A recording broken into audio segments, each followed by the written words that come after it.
Today is July 7th, 2023, and it would have been my mother's 100th birthday. My mother, Gladys Edna Holland Zuckert, was born January 7th, 1923, because that's how math works. And she died October 21st, 2017. So we're getting on to, 6 years? I think that's how math works. Anyway, so I decided that, because usually every day I post a lot of videos about a lot of different things. And if I have a video, the last several videos, I post one a day. Switching it up, this week I'm going to do my clothing video and my soda video because I always do. The rest of the videos today will all be about my mother and all in a row. And this is part one. My mother's parents, James Eldren Holland from Texas and Philomene Germaine Meerbergen from Belgium, met in Belgium. My grandfather was in the army, and they met, and they were both gorgeous and also very young. And they met and fell in love and got married and moved to Texas. The story goes that when they were riding a train across Texas, my grandmother looked out the window and saw all these tiny little shacks. And went, oh, those poor people who must live there. And then that's exactly the home that Eldren brought her to. So yeah, that was a terrible shock.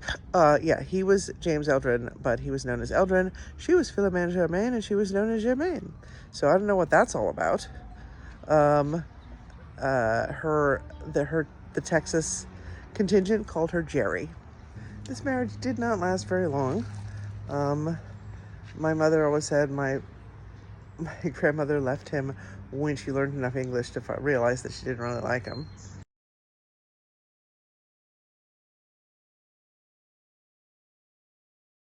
So yes, my Belgian mother was born in Texas. Her mother took her and left her father when she was about 18 months old, or so, and just went back to Belgium, and that was it. Many decades later, my mother got one of our relatives, Pearlie Mae Morrison, a lovely woman, sent a letter to my mother one day, and said that, because when my mom grew up, one of the things she did was she went back to Texas and met everybody.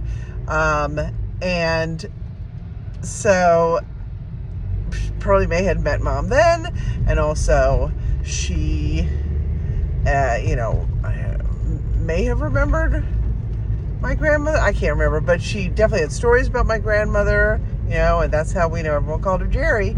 Pearlie Mae was the best. I loved getting her letters. It was they were long letters with all kinds of stuff in it, and that's how I learned about many of my Texas family. Anyway, she told a story that my mother had a little brother, and because it was a thing that people did, they slept with the baby in the bed, and one night the baby got smothered and did not live through the night. And because of that, because maybe it was Eldren who rolled over on him, I don't know. I don't really know any of the story for real. My grandmother took Gladys and left. So one thing about being born in a tiny town in Texas, what was it called? Was it called Ponta? Ponta, Texas. I think it was Ponta, Texas. I should have looked these things up. Anyway, if there's a Ponta, Texas, that's where Mom was born. And the thing with being born in this tiny little town in 1923 is that the doctor who birthed you made out the birth certificate, and the birth certificates were kept in his office. That was the official place where birth certificates were kept. And when his office burned down, nobody had a birth certificate. So my mother never actually had a birth certificate. What she had was the passport. that her mother had to take her back to Belgium, which showed her birth date and her age, and also that she was an American citizen. It turned out to be incredibly important that she was an American citizen.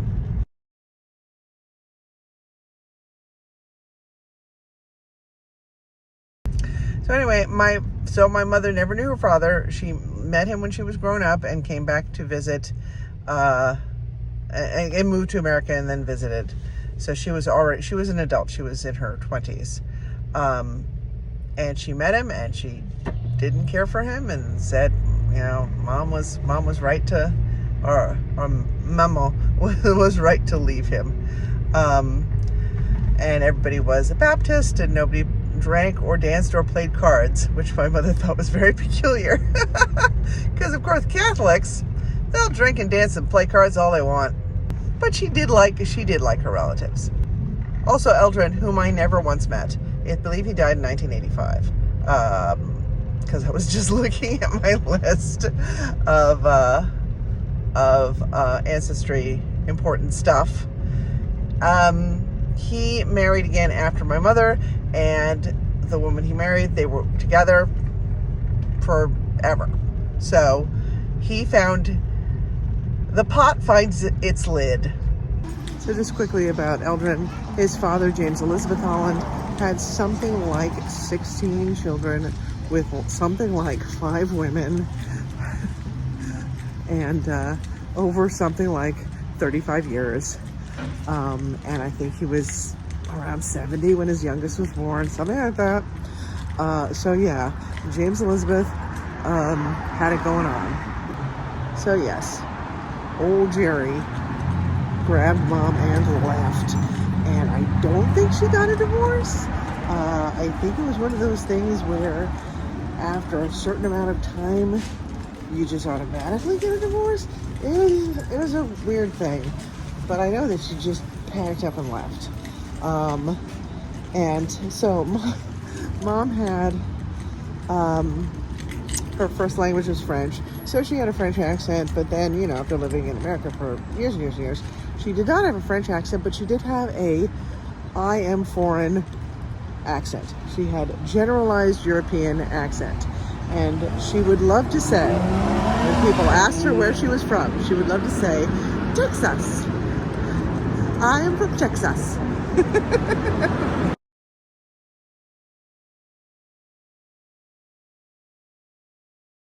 So back to Antwerp she went with her mother, who now was a single parent in like 1924, 1925 in Antwerp, which is weird, certainly at the time.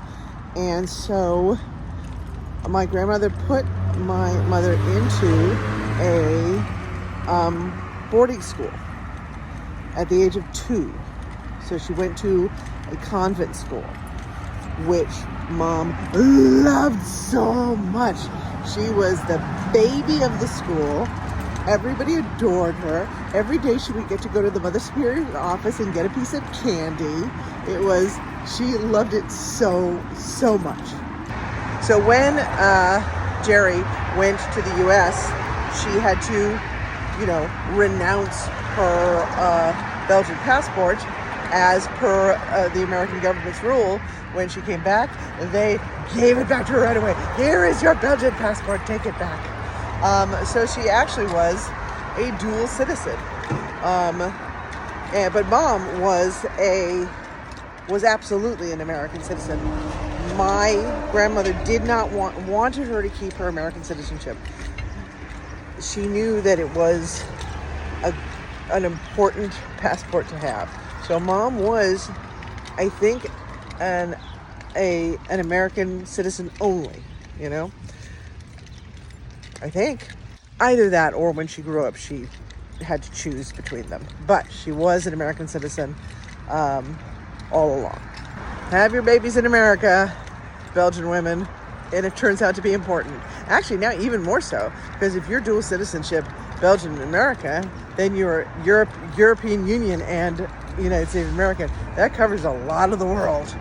Anywho, So Jerry actually ended up getting a job at General Motors as a secretary, because General Motors, American company, was required to hire a certain number of Belgians to be in Belgium.